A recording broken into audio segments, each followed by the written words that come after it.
వికారాబాద్ జిల్లా లగచర్లో జరుగుతున్న పరిణామాలని దాని పట్ల మా వైఖరిని వెల్లడించే దానికోసం ఈ ప్రెస్ మీట్ ఏర్పాటు చేయడం జరిగింది. లగచర్లలో దాదాపు 1375 ఎకరాలు, సుమారు ఒక 7-8 గ్రామాలు, లగచర్ల, హకీంపేట, పూలేపల్లి, పులిచెర్లకుంట, రోలిబండ తండ వగైరా గ్రామాల్లో దాదాపు 1375 ఎకరాల భూమిని ఫార్మాసిటీ పేరుతో సేకరించడానికి ప్రభుత్వం నోటిఫికేషన్ విడుదల చేసిన సంగతి అందరికీ తెలిసిందే. ఈ భూమిలో సుమారు 600 ఎకరాల భూమి ప్రభుత్వ భూమి ఉంది. మిగతా అంతా రైతుల యొక్క పట్టా భూమి, చాలా సారవంతమైన భూములు. అట్లాంటి భూముల్ని ప్రజాస్వామ్య పద్ధతి పాటించకుండా, ముందుగా అవసరమైన చర్చ చేయకుండా, పార్టీలతో విశ్వాసంలోకి తీసుకొని మాట్లాడకుండా ప్రభుత్వం ఏకపక్షంగా భూసేకరణ కోసం వెళ్ళడం అనేది చాలా దురదృష్టకరం. ఈ సందర్భంగా కలెక్టరు, ఇతర అధికారులు ఆ గ్రామంలో పబ్లిక్ విచారణ పేరుతోటి వెళ్ళినప్పుడు అక్కడ ఆవేశపూరితులైనటువంటి రైతులు కలెక్టర్ పైన ఇంకా ఇతరుల పైన దాడి చేశారని వార్తలు వస్తున్నాయి. అలా దాడి చేయడం కరెక్ట్ కాదు. ఎలాంటి ఆవేశం ఉన్నా ప్రజాస్వామ్యయుతంగా చర్చించుకోవడం, తమ సమస్యని ప్రభుత్వానికి విన్నవించడం జరగాలి తప్ప భౌతిక దాడి అనేది పరిష్కారం కాదు. ప్రభుత్వ ఆదేశాలు అమలు జరపడానికి వచ్చినటువంటి అధికారులపైన కోపం, ఆవేశం ఉపయోగకరం కాదు. ఆ రకంగా జరిగితే అది మేము ఖండిస్తున్నాం. అదే సందర్భంలో ప్రభుత్వం ఆ సమస్య తీవ్రతని దృష్టిలో పెట్టుకొని తర్వాతనైనా ఆల్ పార్టీస్ మీటింగ్ పిలిచి చర్చించి దాని పూర్వాపరాలు వివరించి ఉంటే బాగుండేది. ముఖ్యంగా గతంలో కూడా ఇట్లాంటి ఫార్మాసిటీ ఏర్పాటు కోసం ఇబ్రాహీంపట్నం ప్రాంతంలో దాదాపు 15,000 ఎకరాల భూమిని సేకరించారు. ప్రభుత్వ భూమితో సహా అనేక వేల ఎకరాల భూమి, పట్టా భూమిని కూడా స్వాధీనం చేసుకున్నారు. ఎన్నికల సందర్భంగా అదొక వివాదమైంది. అంతకుముందు రైతాంగం చాలా పెద్ద ఎత్తున ఆందోళనలు చేసింది, పాదయాత్రలు జరిగింది. మా పార్టీ ఆధ్వర్యంలో కూడా చాలా పెద్ద కార్యక్రమాలు జరిగింది. నేను స్వయంగా పాదయాత్ర చేశాను అక్కడ.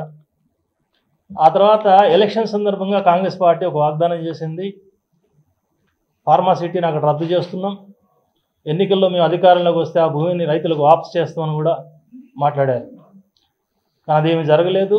ఫార్మాసిటీ అయితే అక్కడ విరమించుకున్నామని చెప్తున్నారు, కానీ భూములు మాత్రం రైతాంగానికి వాపసు ఇవ్వకుండా ఆ 15,000 ఎకరాలకు తోడు ఇంకొక 15,000 ఎకరాలు కూడా సేకరించి 30,000 ఎకరాలతోటి 4th సిటీ దాన్ని సర్వాంగ సుందరంగా చేస్తామని, విశ్వనగరం చేస్తామని ఇట్లాంటి ప్రకటనలు చేస్తున్నారు.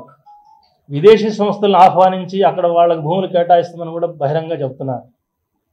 మరి ఏ రకమైన పద్ధతితో ప్రభుత్వం, ముఖ్యమంత్రి గారు ఆలోచించాల్సిన అవసరం ఉంది.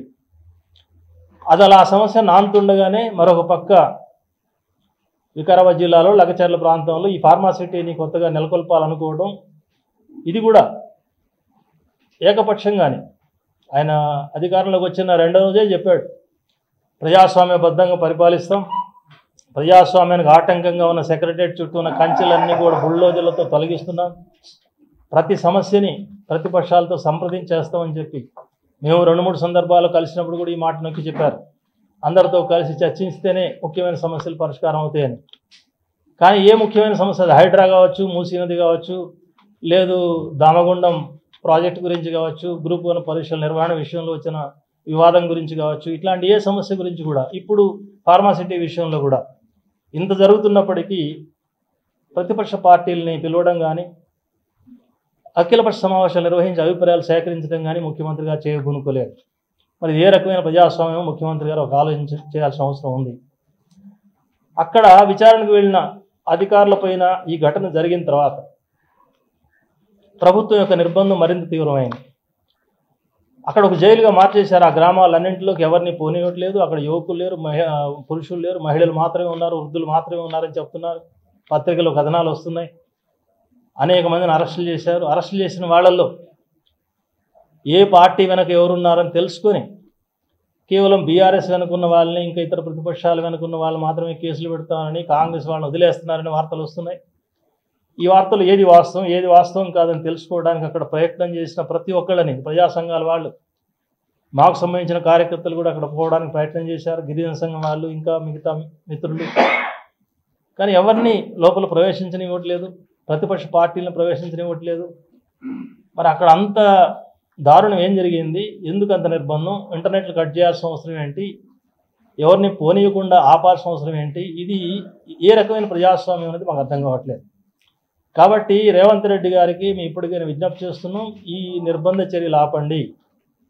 ఒక ఘటన జరిగింది, దానిపైన విచారణ జరపడంలో అభ్యంతరం లేదు, దోషులపైన కేసు పెడితే అభ్యంతరం లేదు.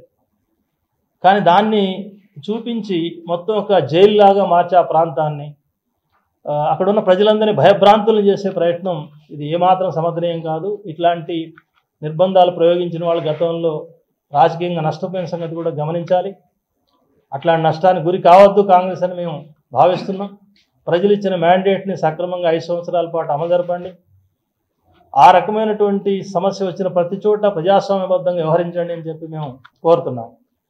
అందుకే ఈ సమస్య పైన వాస్తవాలు తెలుసుకునేదానికి, అక్కడ రైతాంగానికి రక్షణగా నిలబడే దానికోసం మేముగా ఆలోచిస్తున్నాం పార్టీగా. అంతేకాదు వామపక్ష పార్టీలతో కూడా ఇవాళ సంప్రదించాం, వాళ్ళు కూడా సానుకూలంగా స్పందించారు. 21వ తేదీన లగచర్ల ప్రాంతానికి వెళ్ళి అక్కడ బాధిత రైతులను కానీ ఇంకా ఇతర ప్రజలను కానీ కలుసుకొని వాస్తవాలు ఏంటో తెలుసుకొని, ఆ తర్వాత ముఖ్యమంత్రి గారిని కలిసి వాస్తవాలు వివరించి ఆ సమస్యను శాంతియుతంగా పరిష్కరించేదానికి, రైతాంగానికి తగిన న్యాయం జరిపించే దానికోసం కృషి చేయాలని చెప్పి మేము నిర్ణయం తీసుకున్నాం.